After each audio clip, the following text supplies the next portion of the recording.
पिछले 12 घंटों के अंदर ईरान, अमेरिका और इजराइल के बीच जो हालात हैं उससे जुड़े सारे अपडेट्स मैं आपको बताऊंगा। इस वक्त की सबसे बड़ी खबर है, ईरान और अमेरिका के बीच एक बार फिर भयानक जंग शुरू हो चुकी है और ईरान ने अब 3 अरब देशों पर निशाना साध दिया है। अरब देशों पर मिसाइल्स और ड्रोन से हमले शुरू कर दिए। देखिए, लगातार दूसरे दिन अमेरिका ने ईरान पर हमले किए हैं। ये हमले 3 आइलैंड्स पर हुए हैं, 3 ठिकानों पर हुए हैं।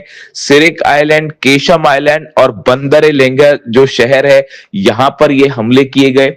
10 मिलिट्री साइट्स को, ईरान की 10 मिलिट्री साइट्स को जो है वो निशाना बनाया गया है। और खास तौर पर ये जो हमले थे ये केशम और सिरिक आइलैंड पर किए गए। और अमेरिका के फाइटर जेट्स F-35 जेट से ये हमले किए गए हैं। बताया जा रहा है कि जो एयरक्राफ्ट कैरियर्स खड़े हैं अमेरिका के, वहां से इन जहाजों ने टेक ऑफ किया और भारी बमबारी की गई है ईरान के इन द्वीपों के ऊपर। उसके बाद हालात ये है कि ईरान ने जबरदस्त पलटवार शुरू कर दिया है।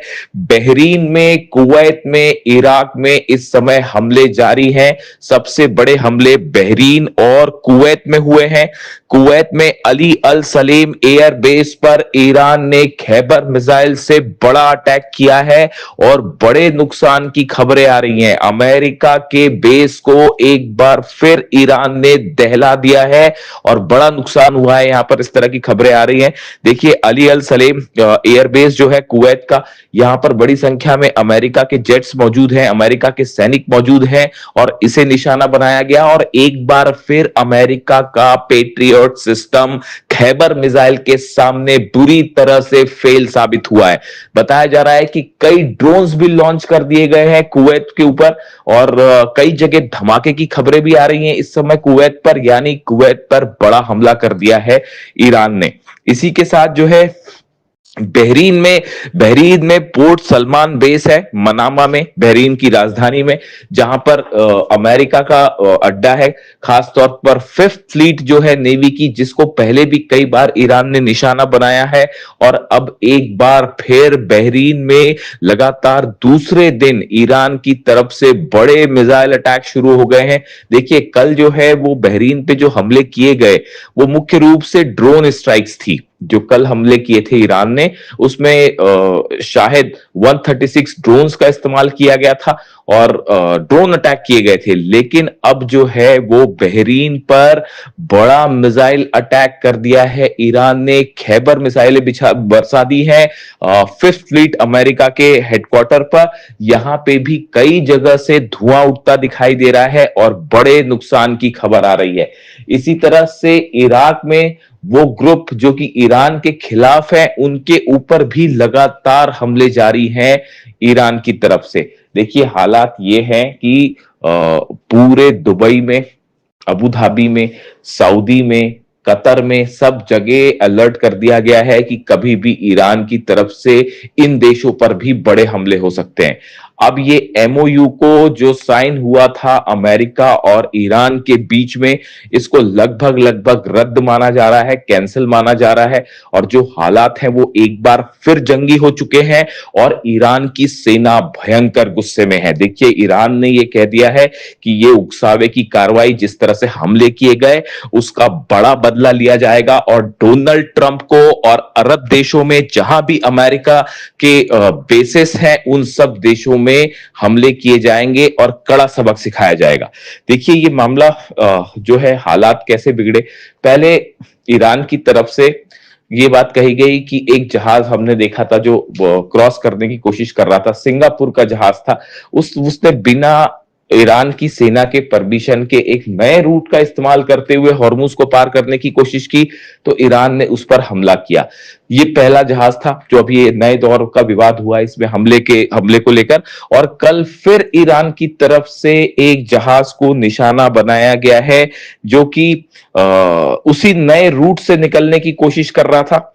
और इसको ईरान की तरफ से जो है वो वार्निंग दी गई कि इस जहाज को रोकने के लिए कहा गया, लेकिन ये जहाज नहीं रुका। इस पे पनामा का फ्लैग लगा हुआ था, पनामा फ्लैग शिप था, एमटी कीकू इसका नाम बताया जा रहा है, और इसमें 2 मिलियन बैरल ऑयल था, 2 मिलियन बैरल ऑयल भी इस पे था। ईरान की तरफ से इसे रोकने की बात कही गई, वार्निंग्स दी गई, लेकिन जहाज नहीं रुका तो ईरान ने हमले कर दिए। देखिए दरअसल अब ये पूरी जंग जो है वो हॉर्मूज पर कंट्रोल को लेकर शुरू हो गई है। एमओयू जो साइन हुआ है उसके मुताबिक हॉर्मूज से जो जहाज निकलेंगे वो पूरी तरह से ईरान की देख रेख में निकलेंगे। यानी हॉर्मूज खुलता है तो ईरान की देखरेख में जो है वो खुलेगा। लेकिन अब हालात ये हैं कि अमेरिका कई अरब मुल्कों के साथ मिलकर हॉर्मूज में एक नया रास्ता बनाने की कोशिश में जुटा है। वो पूरी तरह से ईरान को बाईपास करके यहां से जहाज निकालना चाहता है। ये एक बड़ी साजिश बताई जा रही है अमेरिका की कुछ अरब देशों के साथ मिलकर हॉर्मूज में, ऐसा ईरान का कहना है। ईरान ने साफ कर दिया है कि हॉर्मूज ईरान का था, ईरान का है और ईरान का रहेगा, और यहां पर किसी तरह की साजिश होगी तो उसका जवाब खैबर मिसाइलों से दिया जाएगा, उसका जवाब ड्रोन से दिया जाएगा। और हॉर्मूज में एक बार फिर ईरान की तरफ से जो हमले हुए हैं उसने यह साबित कर दिया है कि अमेरिका चाहे लाख कोशिश करे, किसी भी अरब देश के साथ मिलकर कोई कोशिश कर ले हॉर्मूज पर कंट्रोल करने की, लेकिन हकीकत यह है कि हॉर्मूज में ईरान की परमिशन के बिना परिंदा भी पर नहीं मार सकता। और पिछले 2 दिन से ये हमले हो रहे हैं, ये बात एक बार फिर बता रहे हैं कि अमेरिका को मुंह की खानी पड़ेगी हॉर्मूज में। देखिए हालात ये है, ये जितने समय का सीज फायर रहा, जितने आइलैंड्स थे उन सब आइलैंड्स पर ईरान ने अपने मिसाइल लॉन्चर्स को मजबूत कर लिया है, अपने ड्रोन लॉन्चर्स को मजबूत कर लिया है। इसका नतीजा यह है कि अगर ईरान की सेना की जानकारी के बिना जहाज निकलने की कोशिश करेंगे तो ईरान सीधा उन्हें निशाना बनाएगा और अमेरिका उनकी रक्षा नहीं कर सकता। आज बहरीन पर जिस तरह से हमले हो रहे हैं, कुवैत पर हमले हो रहे हैं, इसने एक बार फिर साबित कर दिया है कि अमेरिका अरब देशों की रक्षा नहीं कर सकता। अरब देशों का विश्वास अमेरिका से उठ चुका है।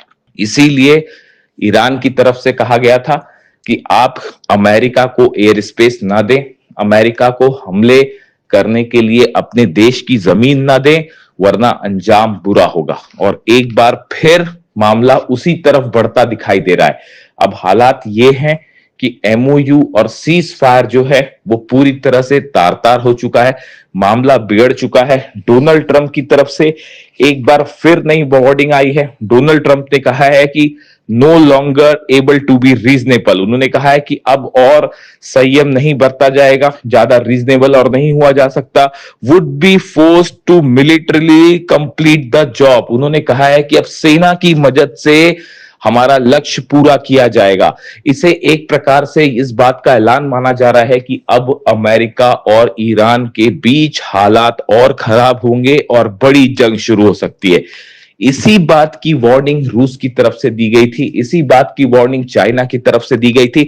मैं आपको बार बार अपने वीडियोस में यह बात कह रहा था कि एक बार फिर धोखा होगा, एक बार फिर धोखा होगा, और देखिए वही बात सही साबित हुई।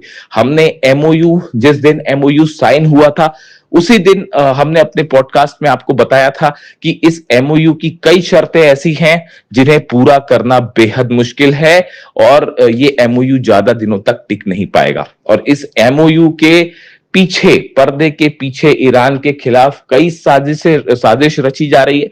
हॉर्मूज पर कैसे कब्जा किया जाए इसकी साजिश है, ईरान के यूरेनियम पर कैसा कब्जा किया जाए इसकी साजिश है, और कई अरब देशों की के साथ मिलकर अमेरिका एक बड़ा प्लान तैयार कर रहा है ईरान के खिलाफ। और देखिए एक बार फिर वही बात निकलकर सामने आ गई है, और अब नतीजा ये है, ईरान की सेना ने इस बात को साफ कर दिया है। नए बयान आए हैं आरजीसी की तरफ से, ईरान की सेना की तरफ से, कि आने वाले वक्त पे अरब देशों में जितने अमेरिकन बेसेस हैं उस पर और भयानक हमले किए जाएंगे।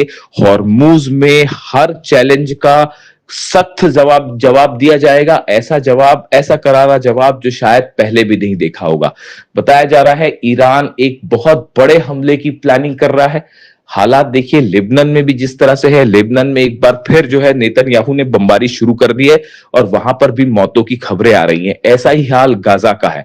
लेबनान में जिस तरह से समझौता हुआ, लेबनान की सरकार जो कि अमेरिका की पिट्ठू है उसके बीच में और इजराइल के बीच में, उस समझौते को मानने से लेबनान के लोगों ने ही इनकार कर दिया है। नतीजा यह है सड़कों पर हजारों लोग हैं, लाखों लोग हैं जो इस समझौते का विरोध कर रहे हैं, इजराइल का विरोध कर रहे हैं। लेबनान में जो है वो ऐसे हालात हैं कि सड़कों पर लाखों लोगों का प्रदर्शन और गुस्सा देखने को मिल रहा है। एक सिविल वॉर छिड़ चुका है। ऐसे में लेबनान से इजराइल की सेना का वापस ना आना एक बार फिर इस जंग को और बड़ा रूप दे सकता है। देखिए अभी जिस तरह की खबरें हैं, बड़े हमले जारी हैं इजराइल की तरफ से लेबनान में, और दक्षिणी लेबनान में खास तौर पर कई ठिकानों को निशाना बनाया गया है जिसमें कई लोगों की मौत की खबरें भी आ रही हैं। देखिए ये ऐसे हालात हैं जिसने एक बार फिर जो है पूरे मिडिल ईस्ट को एक जंग की तरफ आगे बढ़ा दिया है। अब ये एमओयू सिर्फ नाम मात्र का बचा हुआ है जिसका कोई नतीजा निकलता नहीं दिख रहा है, और हालात एक बार फिर जंग की तरफ बढ़ गए हैं और ऐसा लगता है कि शायद फिर से एक बार बड़ी जंग छिड़ सकती है। लेकिन फिलहाल जो हालात हैं, अरब देशों पर ईरान की बड़ी स्ट्राइक्स शुरू हो चुकी है। देखिए कल जब अमेरिका की तरफ से पहले स्ट्राइक की गई ईरान के ऊपर, और उसके बाद जब ईरान ने जवाब दिया, ईरान की सेना ने जब जवाब दिया और बहरीन पर हमले किए, उसके बाद आईआरजीसी की तरफ से एक बयान रिलीज किया गया और उस बयान में कुरान की एक पंक्ति का जिक्र है, और ये बिल्कुल वही संदेश है जो अली खामेनेई साहब ने अपनी शहादत के चंद दिनों पहले सोशल मीडिया पर पोस्ट किया था। देखिए मैं अक्सर इसका जिक्र करता हूँ। मैं अली खामेनेई साहब के जितने संदेश थे मैंने सब उनको फॉलो किए। उनकी शहादत के पहले जितने उनके वीडियोस थे मैं उनको फॉलो करता था। आखिरी जब उन पर हमला हुआ उसके चंद दिनों पहले उन्होंने अपने सोशल मीडिया पर एक पोस्ट उनके हवाले से किया गया था जिसमें कुरान की कुछ पंक्तियों का जिक्र था, जिसमें ये लिखा गया था कि अगर कोई आप पर हमला करता है तो उसको बिल्कुल उसी के अंदाज में जवाब दीजिए। ये बात अली खामेनेई साहब ने पोस्ट की थी और ये अमेरिका और इजराइल के रेफरेंस में उन्होंने पोस्ट की थी कुरान की पंक्तियों का, आयतों का जिक्र करते हुए। यानी देखिए अली खामेनेई साहब ने जो बात कही बिल्कुल उन्हीं पंक्तियों का इस्तेमाल अब ईरान की सेना ने भी किया है और आईआरजीसी ने भी इन्हीं पंक्तियों को पोस्ट किया और ये कहा कि अगर कोई आप पर हमला करता है तो उसको उसी की भाषा में जवाब दिया जाना चाहिए। और ये रेफरेंस था अमेरिका के हमलों का, जिस तरह से अमेरिका ने हमले किए और बिल्कुल अली खामेनेई साहब ने जो रास्ता दिखाया उसी पर चलते हुए ईरान की सेना ने एक बार फिर अमेरिका के बेसिस पर जबरदस्त अटैक किया।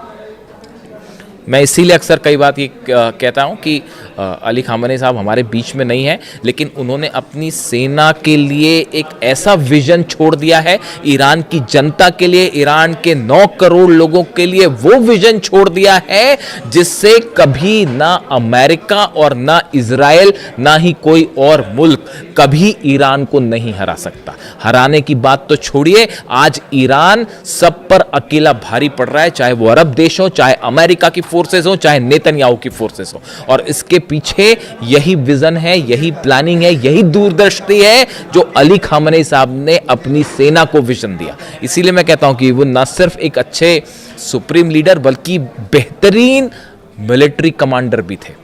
और ये ही उसका, ये जो कल ईरान की सेना ने जिस तरह से स्ट्राइक की और वो मिसाइल्स रुक नहीं पाई, ड्रोन्स रुक नहीं पाए और जिस अंदाज में हमला किया, ये एग्रेसिव जेस्चर बताता है कि अली खामेनेई साहब ने जो है वो ईरान की जीत सुनिश्चित कर दी है।